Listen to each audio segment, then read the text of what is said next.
The theory of power resources. Hello, this is Social Welfare Study Channel's social welfare information site. Today, we're going to look at the theory of power resources.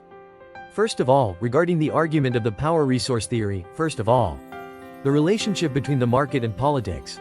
We're going to look at the development of welfare policies. Finally, we're going to look at the limitations of the power resource theory.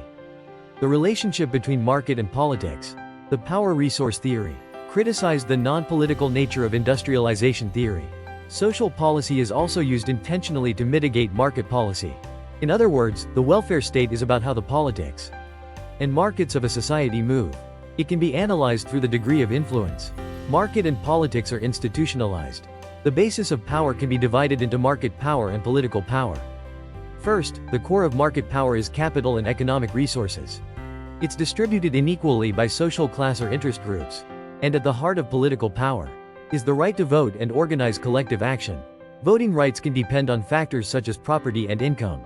Formally, it is a fundamental and powerful right that belongs to citizenship and is distributed equally. The resources of the market are relatively weak, but there are a number of large-scale workers. To obtain favorable conditions and results surrounding distribution, you can use political resources. This attempt was met with resistance from an actor who had an advantage in the market. It could create political tension. These conflicts between markets and politics are directly reflected in the development of civil rights and welfare states. The development of welfare policies. The inequality created by the class structure is reflected in party politics, since it played an important role in the development of the welfare state. Emphasize rational actors like the working class.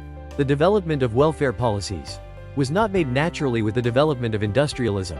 When the working class benefiting from the program acquires power for the implementation of the system, it's very likely that it will happen. The development of the welfare state is a class problem, and the basic support and advocacy for the welfare state comes from the working class.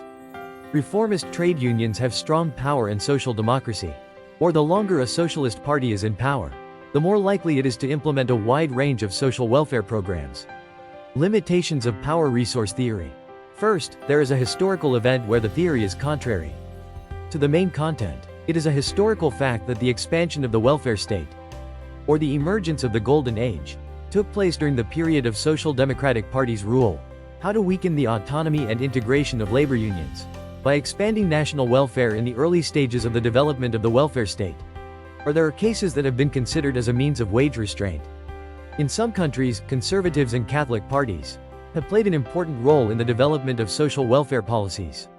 Second, they are making the mistake of limiting themselves too much to class politics. In the post-industrial society, the issue of recognition of differences, such as gender, race, and generation emerged. The activities of alternative interest groups have made this limitation more prominent. The interests of elderly groups, or women that differ from those of the working or capitalist class. It can act as a major factor in exerting political pressure.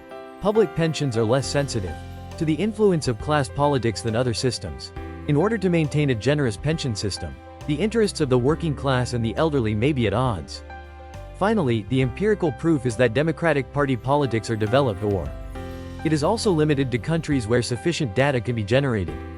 It's pointed out as a limitation. That's all for today. In the next session, we'll talk about interest group politics. I hope you have a great weekend and stay healthy.